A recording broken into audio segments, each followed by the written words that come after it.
எல்லாருக்கும் சப்ஸ்கிரைப் பண்ணுங்க. Hi hello welcome and good evening.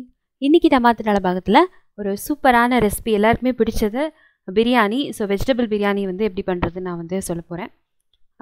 எப்படி பண்ணுறதுன்னு பார்த்துடலாம். அதுக்கு முன்னாடி ஃபஸ்ட்டு என்னெல்லாம் தேவைன்னு பார்த்துடலாம். இன்றைக்கி வந்து நான் மசாலா வந்து ஃப்ரெஷ்ஷாக அரைச்சி பண்ண போகிறேன். பவுடர்ஸ் வந்து நான் எதுவுமே யூஸ் பண்ணுறதில்ல, மசாலா பவுடர் வந்து எதுவுமே யூஸ் பண்ண போகிறதில்ல. ஸோ அதனால் அதுக்கு தேவையானதெல்லாம் எடுத்து வச்சுருக்கேன். இந்த பக்கம் வந்து தாளிக்கிறதுக்கு தேவையான மசாலா, அப்புறம் காய்கறி ஆஸ் யூஷுவல் கேரட்டு, பீன்ஸு, உருளைக்கிழங்கு, வெங்காயம், தக்காளி, அப்புறம் பாஸ்மதி அரிசி. தாளிக்கிறதுக்கு நெய் தான் யூஸ் பண்ண போகிறேன். ஸோ ஃபஸ்ட்டு வந்து பாஸ்மதி அரிசியை ஒரு பவுலில் போட்டு, ஒரு கப் தான் எடுத்திருக்கேன், எடுத்து பவுலில் போட்டு அது நல்லா வந்து தண்ணி ஊற்றி நல்லா ஒரு 2-3 டைம்ஸ் நல்லா வாஷ் பண்ணிவிட்டு, அதுக்கப்புறமா நம்ம வந்து தண்ணி ஊற்றி ஊற வச்சுக்கலாம். இப்போ நான் வாஷ் பண்ணி எடுத்துகிட்டு வந்துட்டேன். இப்போ நல்லா மூழ்கிற அளவுக்கு தண்ணி விட்டு ஒரு 15 to 30 மினிட்ஸ் ஊற வைக்கணும். மினிமம் 15 மினிட்ஸ் ஊற வைக்கணும். நம்ம ஸ்டார்ட் பண்ணுறதுக்கு முன்னாடி ஊற வச்சா சரியாக இருக்கும் டைமு. நம்ம வதக்கி வரும்போது எப்படியும் டைமுக்கு வந்து கரெக்டாக இருக்கும். இப்போது ஃப்ரெஷ்ஷாக வந்து மசாலா அரைக்க போகிறோம். அதுக்கு வந்து ஒரு 4 காஷ்மீரி சில்லி எடுத்திருக்கேன். அப்படி இல்லைன்னா நீங்கள் ஒரு 2 காரம் இருக்கிற மிளகா கூட சேர்த்துக்கலாம், மிளகாவத்தூள். அது கூட ஒரு 2 பச்சை மிளகா, அப்புறமா ஒரு துண்டு இஞ்சியை குட்டி குட்டியாக கட் பண்ணி வச்சுருக்கேன், ஒரு 3 பல் பூண்டு எல்லாத்தையும் போட்டு, இது கூடவே வந்து நறுக்கி வச்சுருக்க வெங்காயம் இருக்கு இல்லையா, அதுலேருந்து ஒரு 2 டேபிள் ஸ்பூன் வெங்காயம் எடுத்திருக்கேன். அது கூடவே கொஞ்சமாக கொத்தமல்லி இலை, கொஞ்சமாக வந்து புதினா இலை. ஸோ இது எல்லாத்தையுமே சேர்த்துட்டு கொஞ்சமாக தண்ணி ஊற்றி நல்லா வந்து ஃபைன் பேஸ்ட்டாக வந்து திக் பேஸ்ட்டாக அரைச்சிக்கணும். ஸோ இந்த அளவுக்கு நல்லா வந்து ஃபைனாக அரைக்கணும். இந்த மாதிரி அரைச்சி எடுத்து இதை வந்து தனியாக வச்சுக்கலாம். அடுத்தது வந்து நம்ம பிரியாணி பண்ண ஸ்டார்ட் பண்ணலாம். இன்றைக்கி நான் வந்து ஓப்பன் பேனில் தான் பண்ண போகிறேன், குக்கரில் பண்ணல, இந்த பிரியாணி பாட்டில் தான் பண்ண போகிறேன்.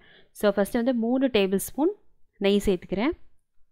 சேர்த்துட்டு இதில் வந்து இந்த தாளிக்கிறதுக்குள்ள மசாலாலாம் எடுத்து வச்சுருக்கேன், அது என்னன்னு சொல்லிடுறேன். ஒரு பிரியாணி இலை உடச்சி வச்சுருக்கேன், ஒரு துண்டு பட்டை, கொஞ்சோண்டு கல்பாசி, அப்புறம் ஒரு 3 கருப்பு ஏலக்காய், 4 கிராம்பு, 3 ஏலக்காய், அப்புறமா ஒரு அன்னாசி பூ. ஸோ இவ்வளோத்தையும் சேர்த்துக்க போகிறோம். எல்லாத்தையுமே ஒன்றாவே சேர்த்துடலாம். சேர்த்துட்டு இது லைட்டாக வந்து நல்லா வறுபட்டதுக்கப்புறமா நம்ம வந்து அடுத்து வெங்காயம் சேர்த்துக்கலாம்.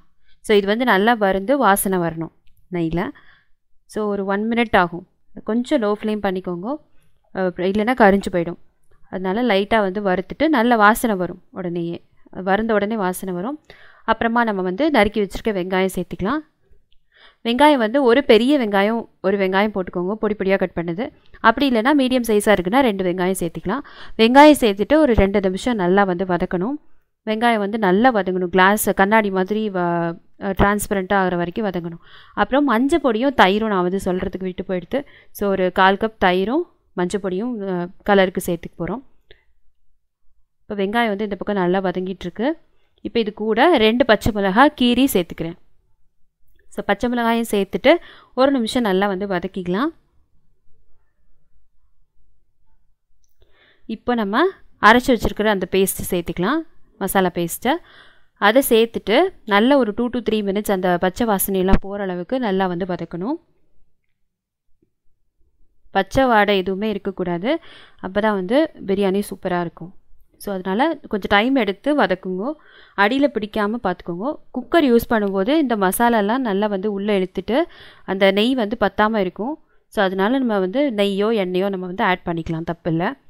இப்போ இதில் வந்து மசாலா கொஞ்சம் நல்லா பச்சை வாசனை போனதுக்கப்புறமா ஒரு 2 தக்காளி சேர்த்துருக்கேன். சேர்த்துட்டு மறுபடியும் ஒரு 2 to 3 மினிட்ஸ் நல்லா வந்து குக் பண்ணணும். இப்போ பார்த்தீங்கன்னா நல்லா வந்து அந்த நெய் எல்லாமே அப்சர்வ் ஆகிடுது. ஸோ நான் வந்து ஒரு டேபிள் ஸ்பூன் நெய் சேர்த்துக்கிறேன். சேர்த்துட்டு மறுபடியும் நான் வந்து நல்லா வதக்கிக்கலாம். ஸோ அந்த நெய் எல்லாமே பிரிஞ்சு வரும். ஸோ அது வரைக்கும் நம்ம வதக்கணும். ஒரு நிமிஷம் நான் வந்து நல்லா லோ ஃப்ளேமில் வைக்க போகிறேன் இதை. அப்போ தான் வந்து தக்காளிலாம் நல்லா வந்து மேஷ் ஆகி சூப்பராக வந்து வதங்கும். அதனால் 1 நிமிஷம் நான் வந்து லோ ஃப்ளேமில் அப்படியே வைக்க போகிறேன். ஸோ இப்போ 1 மினிட்க்கு அப்புறமா நல்லா வந்து இந்த நெய் எல்லாமே வந்து பிரிஞ்சு வந்திருக்கு பார்த்தீங்களா. ஸோ இந்த அளவுக்கு வதங்கினதுக்கப்புறமா நம்ம வந்து இப்போ தயிர் சேர்த்துக்கலாம். ஸோ 1/4 கப் நான் வந்து தயிர் சேர்த்துக்கிறேன். தயிர் வந்து புளிப்புக்காக தான் சேர்த்துக்கிறோம். தயிர் பிடிக்காது அப்படின்னா நீங்கள் ஃபைனலாக வந்து லெமன் புழிஞ்சிக்கலாம். தயிர் போட்டு நல்லா வந்து மிக்ஸ் பண்ணி கொடுத்துருங்க. ரொம்ப நேரம் வந்து கிளறணும் அப்படிங்கிறது இல்லை.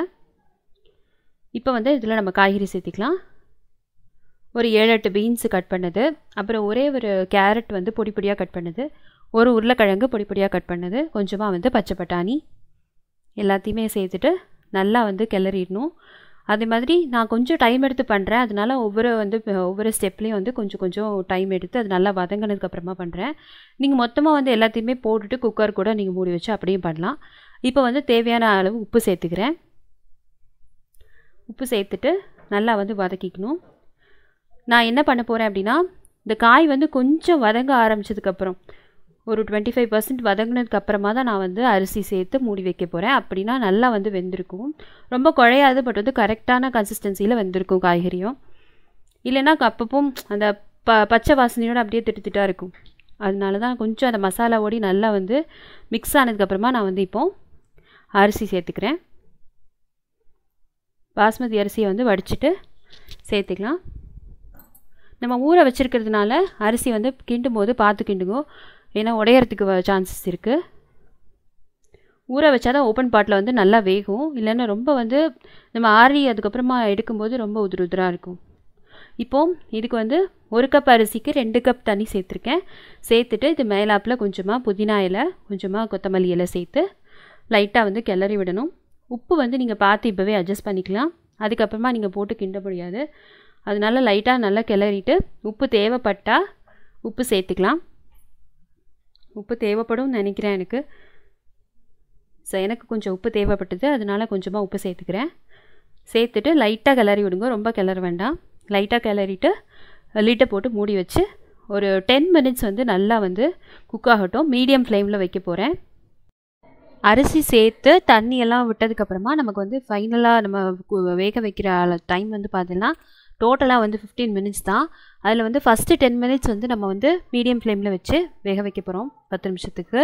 ஸோ இப்போ வந்து பார்த்தீங்கன்னா தெரியும், ஒரு 10 மினிட்ஸுக்கு அப்புறமா வந்து நல்லா வந்து குக் ஆகிடுது. இப்போ வந்து லாஸ்ட்டு 5 மினிட்ஸ் அப்படியே நான் வந்து சிம் பண்ண போகிறேன். ஸோ நல்லா சிம் பண்ணிவிட்டு 5 மினிட்ஸுக்கு அப்புறமா நம்ம வந்து அடுப்பை வந்து ஆஃப் பண்ணிடலாம். அதுக்கப்புறமா ஒரு 15 to 20 மினிட்ஸ்க்கு அப்புறமா நம்ம வந்து ஓப்பன் பண்ணி இந்த கார்னிஷ் பண்ணிவிட்டு சர்வ் பண்ணோன்னா சூப்பராக வந்து பிரியாணி வந்து சூப்பராக இருக்கும், நல்லா வந்து ஃப்ளேவர்ஃபுல்லாக இருக்கும். ஸோ இப்போ வந்து ஃபைனலாக 5 மினிட்ஸ் முடிஞ்சது, டோட்டல் 15 மினிட்ஸ் முடிஞ்சது. ஆஃப் பண்ணிட்டேன். இப்போ இந்த பக்கம் வந்து கொஞ்சம் முந்திரியும் கிஸ்மிஸ் பழமும் வச்சுருக்கேன். ஸோ அது ரெண்டுத்தையும் வந்து நல்லா நெய்யில் வறுத்துட்டு எடுத்து தனியாக வச்சுப்போம். ஒரு டீஸ்பூன் நெய் விட்டு வறுத்து தனியாக வச்சுக்கிறேன். ஸோ லாஸ்ட்டாக வந்து நம்ம ஓப்பன் பண்ணதுக்கப்புறமா போட்டு கிளறிக்கலாம். ஸோ ஃபைனலாக நான் வந்து ஓப்பன் பண்ணிவிட்டு போட்டு கிளறின அந்த வீடியோ கிளிப்பிங் வந்து மிஸ் ஆகிடுது. ஸோ அதனால் என்னோடய ஃபோட்டோஸ் மட்டும் ஷேர் பண்ணுறேன். இதுதான் என்னோடய ஃபைனல் பிரியாணி. சூப்பராக இருந்தது. நீங்களும் வந்து கண்டிப்பாக வந்து ட்ரை பண்ணி பாருங்க. ட்ரை பண்ணிவிட்டு எப்படி இருந்ததுன்னு எனக்கு மறக்காமல் கமெண்ட் பண்ணுங்க. நம்ம சேனல் நீங்கள் ஃபஸ்ட் டைம் பார்க்குறீங்க அப்படின்னா மறக்காமல் சப்ஸ்கிரைப் பண்ணிக்கோங்க. பக்கத்தில் இருக்க பெல் சிம்பிள் ப்ரெஸ் பண்ணிவிட்டு ஆல் அப்படிங்கிற ஆப்ஷன் செலக்ட் பண்ணிக்கோங்க. அப்போ தான் நான் போடுற வீடியோஸ் எல்லாம் உடனுக்குடன் உங்களுக்கு அப்டேட் ஆகும். இந்த வீடியோ உங்களுக்கு பிடிச்சிருந்தா லைக், கமெண்ட் அண்ட் ஷேர் பண்ணுங்கள். தேங்க்ஸ் ஃபார் வாட்சிங். தேங்க்யூ.